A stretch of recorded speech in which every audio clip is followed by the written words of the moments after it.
Thank you for joining me on another episode of She Leads Now podcast, where we help career and entrepreneurial women gain the tools to develop a success mindset, create winning strategies, build collaborative relationships, and take bold action towards creating impact and fulfillment in their lives and careers. I'm your host, Sabine Gideon, and I'm on a mission to awaken and activate women and emerging leaders so they can tap into their innate leadership ability, elevate their influence, and create the impact they were destined to make. If you're ready to uplevel your confidence, courage, and influence, you've come to the right place. Join me weekly for insights, strategies, and resources to help you grow, develop, and embody the leader you were meant to be, so that you can make the impact you know you are called to make and establish the legacy you've always dreamed. The world eagerly awaits the emergence of your brilliance, impact, and influence. So with that, let's dive into this week's episode. Joining me today on the She Leads Now podcast is Laura Leach. Laura is a skilled, certified career coach who helps professional women in technology get to "You're hired." And today we are going to be talking about executive presence, what that is, and how to apply executive presence methodologies and techniques for even the non-executive. With that, thank you so much for joining today, Laura. So excited to have you and to start this discussion around executive presence. Well, thank you. Thank you so much for having me here and for being here. It's something that I'm really passionate about in my coaching. And I think there's a huge gap, and even more so now that we're in a hybrid environment, having executive presence and having it available for the non-executive, I think is so important for our continued leadership and continued growth and even personal development. Absolutely. And we'll get into executive presence, but share with us your career journey and how you got to this place where you are now this career coach. You're focusing on helping individuals get hired and work on their executive presence. Yeah, I was a recruiter for 23 years. I played in the technology space. So I started off in infrastructure and really ended in digital marketing and anything kind of around the technology stack there. I worked at agency. I worked at corporations as an internal corporate recruiter. And I even had my own business, and Meredith Consulting was an independent recruiting firm before I got to that point of decided I wasn't happy at my job anymore. I was burned out and I didn't want to go to work anymore. And I worked for myself. So that was hard to swallow because I had thought I had set up this lifestyle where I had the freedom of, being able to run my own company. And I really got to that point that I just couldn't do it one more day. And so it made me find a coach, made me find a mentor, made me start having conversation as why am I so unhappy? And what I realized was I just wasn't passionate about recruiting anymore, but I really loved the piece of helping people, changing their lives, being a part of this huge transition for them. And so then I was able to kind of figure out, okay, I can take all those pieces of that I loved and actually turn that into a career. And my audience or my clients, the people that I talk to on daily are oh gosh, I wish I had you 20 years ago. I wish you were around 10 years ago. I didn't even know what career coaches were. I too didn't know what a career coach was. And I was a recruiter in human resources for all this time. But I realize we've all been coaching. If you've been in this space, if you've been a recruiter, or you've been in human resource or learning and development, we've all been coaching the people that we've touched their lives in some way. Yeah, absolutely. And so we both share that in common, having been recruiters. I was never on the agency side, but you're absolutely right that there's a common thread around our nice transition between being a recruiter and being a career coach specifically. One of the things a few weeks ago, I was thinking back over my career, and I realized that when you think about coaching, right, what makes an effective coach? Someone who can ask probing questions, someone who can dig a little deeper beyond the surface level. And then when you look back at recruiting, that's exactly, especially if you did it for a while and you were good at it, that's exactly what you did. So it's a natural transition into that space. So you are You are a career coach right now. Who do you work with? Who are your clients? What is the group that you support? I focus on professional leaders, mature women in technology. Most of my audience is, has been in work for a while, is making a transition, either coming back into work, making a career pivot, or trying to get to the next level in their career. But specifically, it has been women in technology. Yeah.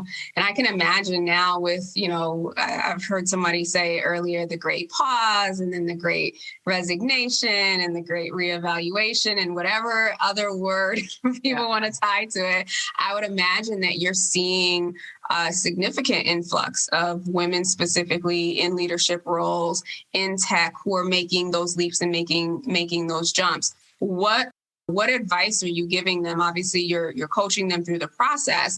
But for those who may be in that space where they're employed, but they felt like you felt, right? Like, I don't want to be here anymore. I don't want to do this another day.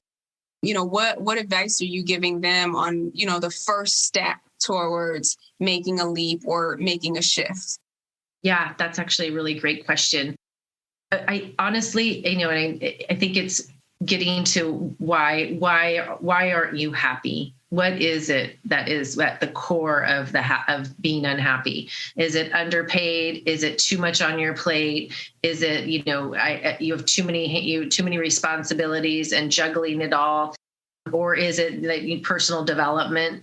Or you just decided one day, I don't like this work anymore. And that does happen. And I think that we feel stuck in that space, especially if we have financial responsibilities or, other commitments that people are depending on our leadership for their survival or for their living. So I would say is figuring out why you feel that way, getting clarity around the why. And I always like the 5 whys, right? Just to dig a little deep. And we use it in product management and technology, and we may use it in life coaching, but I think it's a really good way to ask yourself, why am I feeling this way? And then what would pain to dream look like? What would that dream look like? For me, originally, it was having the freedom to have my own schedule and to not commute and to be able to have flexibility to help raise children.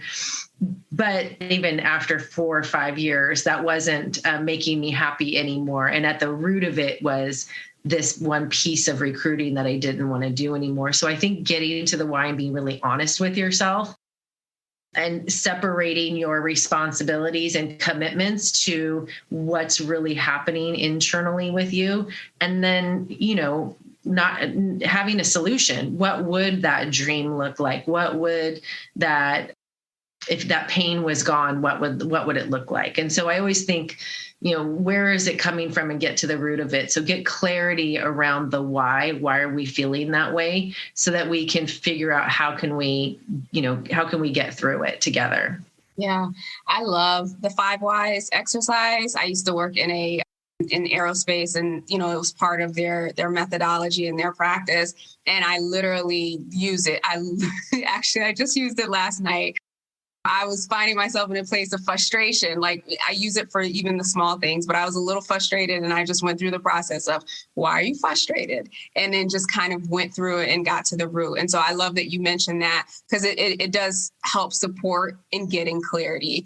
When you can't, have a coaching session, or, you don't have that as an option, as a quick tool to say, how do I get to the root of it? And then what do I want to feel, or what do I want to experience instead? So with that, in terms of the individuals that you're supporting, or individuals who are in that space of transition, it sounds like you're also supporting them in some of the more inner, like, life coaching, their being, if you will.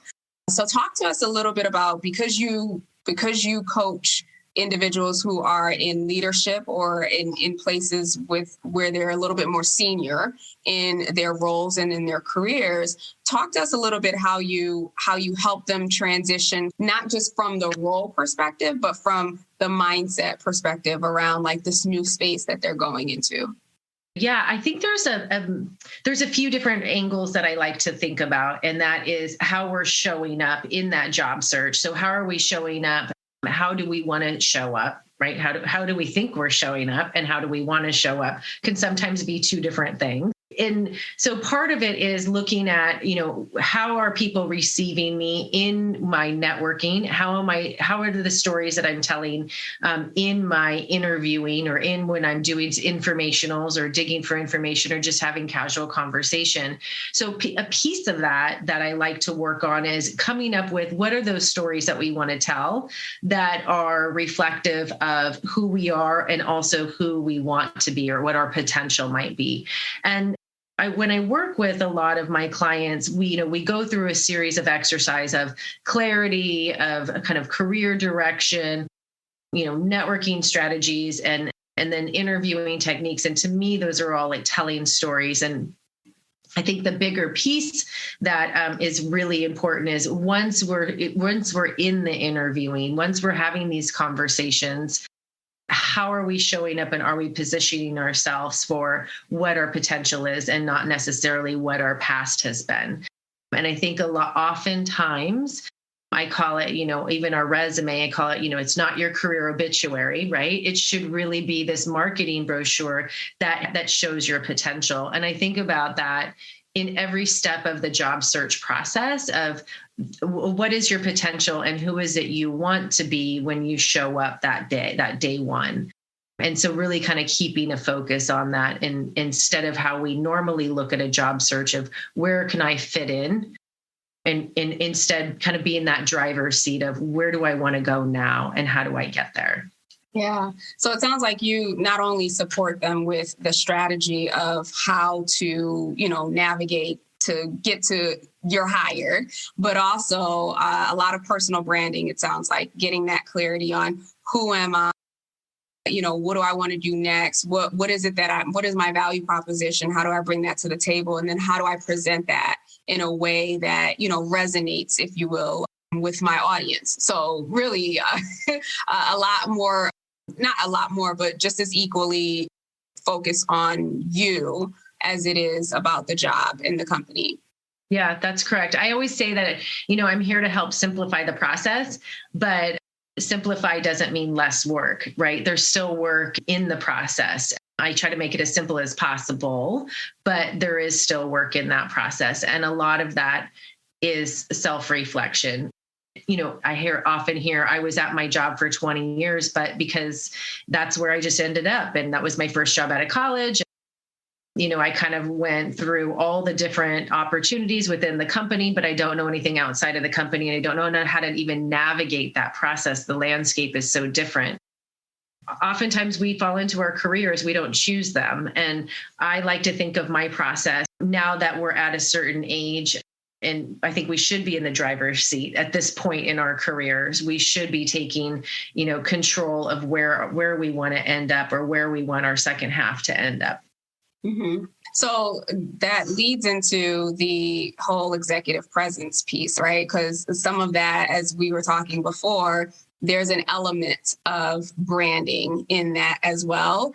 And again, not just the external piece, but really, what's going on inside of you. So if you would, because I know that term gets thrown out a lot around what executive presence is. And for many, they may or may not know. So if you would share with us, what is executive presence and how do you recognize it?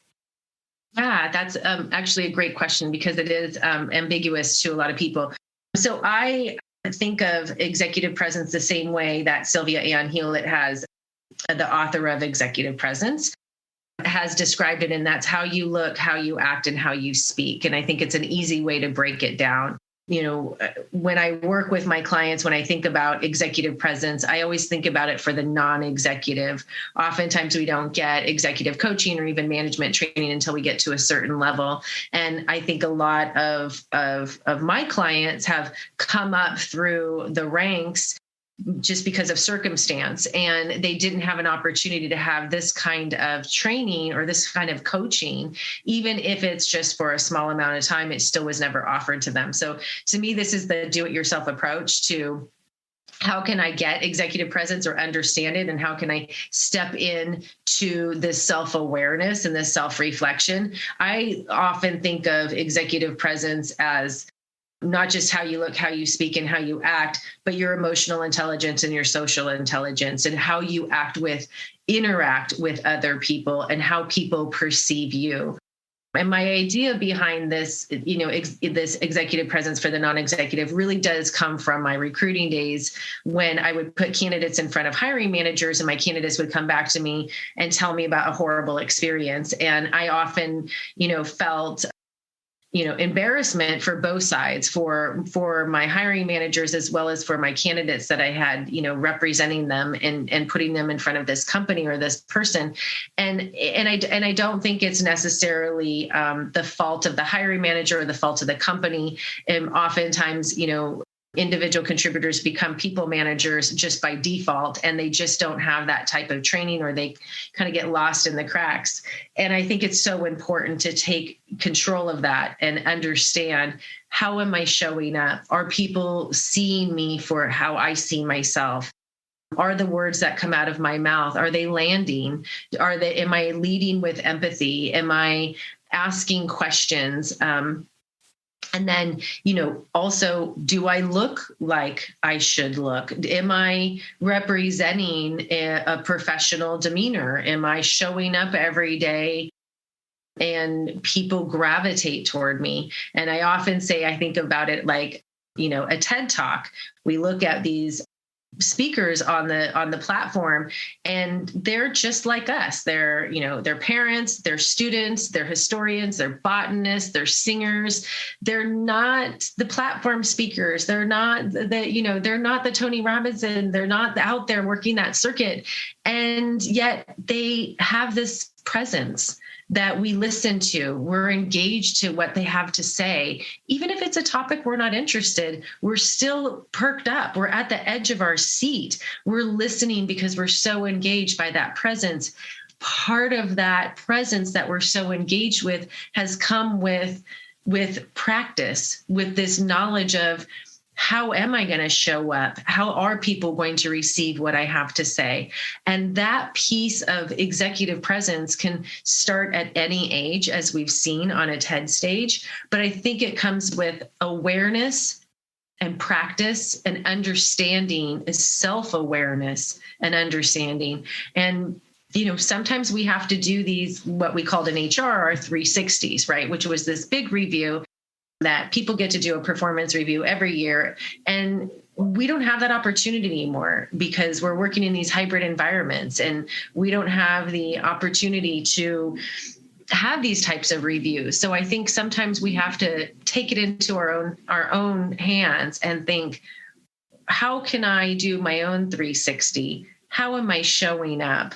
How am I landing? Are people hearing me in meetings? Are people asking questions? Am I engaging in showing interest?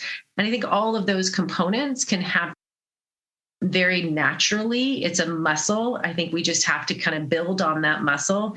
And I think it all starts with awareness and how we're showing up. And that's that gravitas that we have. That makes total sense. And I like how you liken it to, those individuals who take that stage for the TED Talks, right? Like that's not what they do for a living. That's not, what they spend their life, or it's not their livelihood, but yet in a moment of time, they have prepared to take that stage and are able to command the stage and command the audience. And so I like that visual.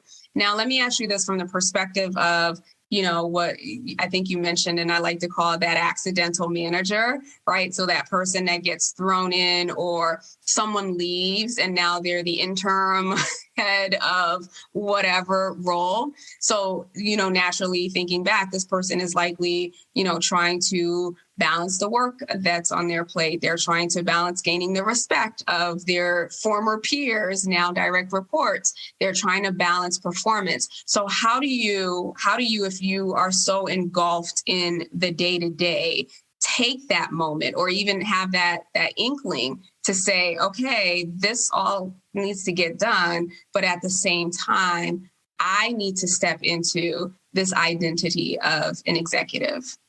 Yeah. Yeah. And, I think breaking it down into the three components, right? We can tick it off on our hands, and it's asking for feedback, right? It's how are we showing up? How are we acting? Are we engaging? Are we getting crickets when we're on the screen and no one's talking at all? But really it's a self-assessment. And I think in that moment, if you found the time and if it's important to you, and again, I think that when we become people managers, it is a balancing act of what's important and also, getting stuff done and getting stuff done well. But oftentimes I think if we look at the most engaging leaders in our community and in our social sphere, those are the people who have taken the time to self-reflect, to build up that muscle, to take it into their own hands and work, whether that be a practice every day, whether it be a mantra every day, whether it be really reading into how we sound, even recording ourselves. I often work with a lot of women who have a hard time explaining who they are or how much they're looking for in their salary. And oftentimes it's because we haven't even used those words. So sometimes we have to put together a talk track and say it so that our brain can create that little neural pathway that says, oh, yeah, I'm familiar with these words. And I think as managers, we also have to think about how are we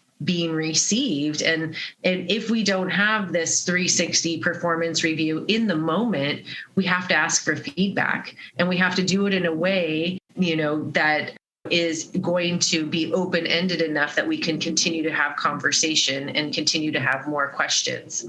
Okay, thank you for breaking that down for us. And so, some of the audience as well, or a good portion of the audience, they're also entrepreneurs, right? So they've taken that leap to start on their own. And you'd be surprised, or I was surprised by, even with entrepreneurs who have started their own businesses, who are, wearing all these hats, oftentimes they don't see themselves as leaders, or they don't necessarily identify right away with, oh, I'm a leader, because you'll get I'm a solopreneur, I'm this, I'm that. So I'm curious, how does this translate? How does this mindset of executive presence, this awareness, how does that translate for entrepreneurs or solopreneurs? Yeah, that's actually a really great question. As I know, as being an entrepreneur and a solopreneur, we have to wear all the hats all the time. Had I known that, I would have rethought this path. No, I would never rethink it. I know that this is what I should be doing, but it is a lot. And I think when we're having moments like this, where we're able to, amplify our voices or amplify our message or our purpose, this is where this self-awareness comes in. This is the executive presence, and this is to our community. And I want to show up feeling confident and feeling that what I'm saying is landing, how I'm showing up is being received, and how I act on a daily basis and on any of my Zoom calls or my networking opportunities or my podcast or wherever I'm showing up to amplify my voice and my mission and my passion. I think all of those pieces and components I have to take into consideration all the time. I don't have my direct reports, but I definitely feel like everyone that I get a chance to talk to is somebody that I might be able to influence. It is a muscle, and we have to work on it. We have to continue to flex it. We have to continue to strengthen it. And the only way we can change things that we don't know is self-awareness, right? We have to bring them into our conscious to change our unconscious. Yeah.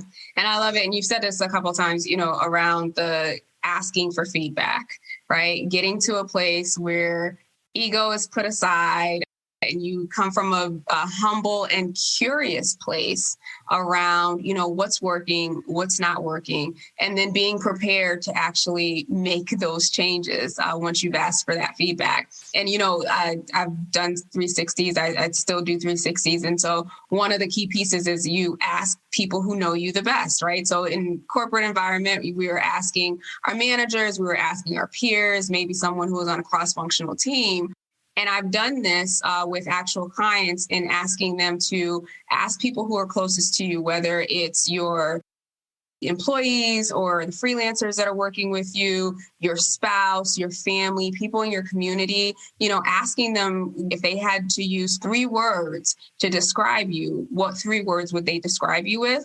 And then also at the same time, if they could use 3 words to describe where you might have some opportunity, what would those 3 words be?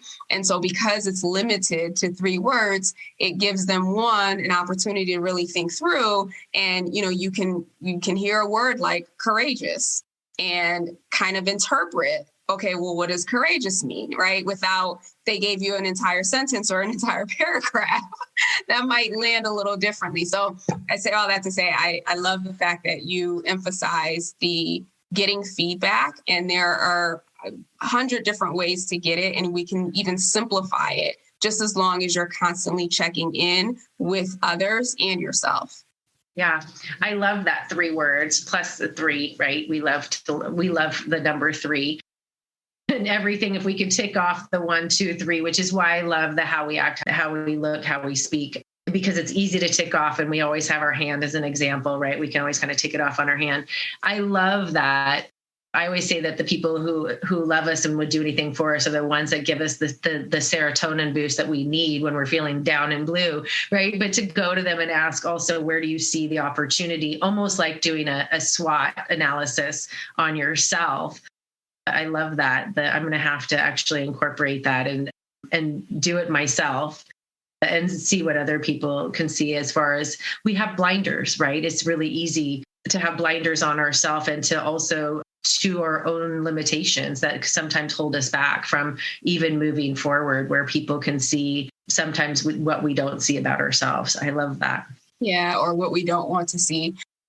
And so you can do it as 3 strengths, 3 opportunities. You can even do 3 values, because I think that's another very telling piece of information or data that you get when people identify what your values are, because your values go so much deeper than, your strengths and what people see on the outside.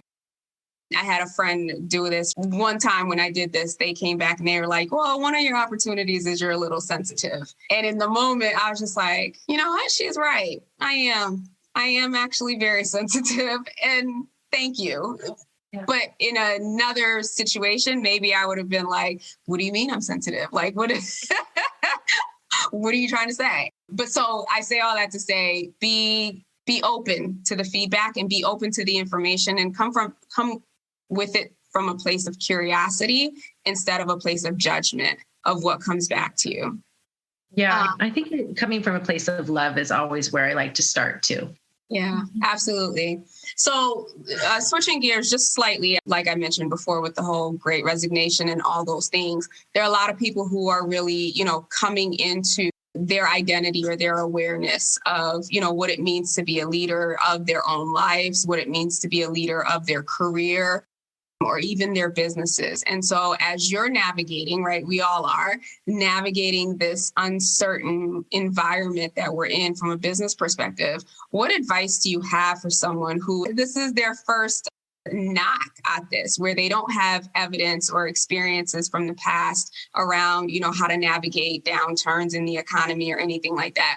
What advice would you have for someone like that who is trying to build, but also this is their first time and they don't have that, they don't have the neural pathways already set up to help them?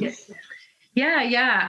I think I like to build out what I call an abundant network strategy, right? Starting with kind of our circle of influence, which is the people who love us, want to do anything for us, right? We always start there because they would do anything for us. And then getting comfortable with the ask, getting comfortable with our 30-second me pitch, right? And that should just be a little bit about who you are, your value, kind of what you're looking for, at least enough to trigger a thought. So it doesn't have to be this huge elevator pitch. It just is a really quick, like, this is what I've been looking for. And also, how could I be of service to you? And how can I help you? And really just having that communication and comfortability around that communication, again, starting with the people that we love and would do anything for us, so that we can kind of grow it out and slowly grow that out. So a lot of my strategy is there. And also, of course, colleagues, friends, family, And then we kind of go out from there. Missed opportunities, I think, are looking at, especially if we've been at a company for a while, is vendors that we've worked with in the past, or, you're not their only client. So they are the eyes and ears as well. Previous employees that we have, that we can reconnect with, obviously alumni, but really finding networking groups within your either community, whether it's on LinkedIn or Facebook. But there's so many other ways to network outside of our companies that we are currently working at or have worked at for 20 years. I have three clients right now who have been at their company for longer than 15 years, all of them. And, don't really have a broad community. So I've challenged them to join the lunch clubs, to look at the meetups, to look at the Eventbrites, to gather information, to jump on one, to reach out to somebody and say, wow, that was really great. I love what so-and-so was saying. Would you have a few minutes to chat? And just really pushing out of their own comfort zone to create that network, right? The network isn't going to happen for you. So you have to have some strategies in place so that you can be leveraging it when you can. Obviously, we should be always networking, but really, it doesn't even have to be people in your industry. And I always tell this story about how I got written up in Forbes because of this lady that used to walk her dog in the same park with me. And over it's a long story, but basically you never know where your next networking opportunity is going to happen. But retired school teacher that has a dog named Hudson, I literally didn't know her name. But it led me to a few other people and other opportunities, and doors got open. And then I was able to work with some fantastic women that were amplifying their voices around ageism and got written up for that in Forbes. So that was amazing. But you just never know where your next opportunity is going to happen or your next networking lead is going to happen. Absolutely. Absolutely. And let me ask you this. I'm curious. How do you navigate encouraging others to network when, that word or that terminology or the thought and the vision of like passing out business cards might be a little terrifying or uncomfortable? Yeah. And I think it would be uncomfortable. I've walked into networking events and looked around and went, nope, I'm not talking to anyone in here, and walked right on out. Then like you said before, it's like a meet and greet, right? And there not a whole lot is going to happen with a meet and greet.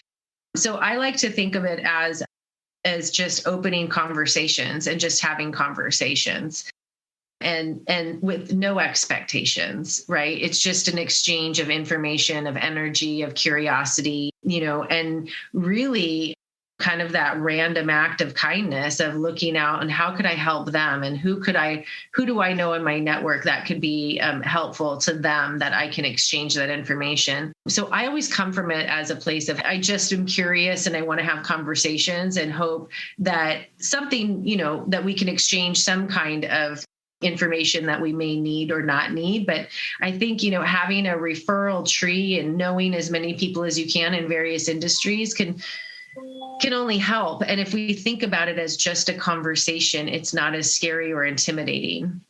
So thank you so much, Laura. This has been great.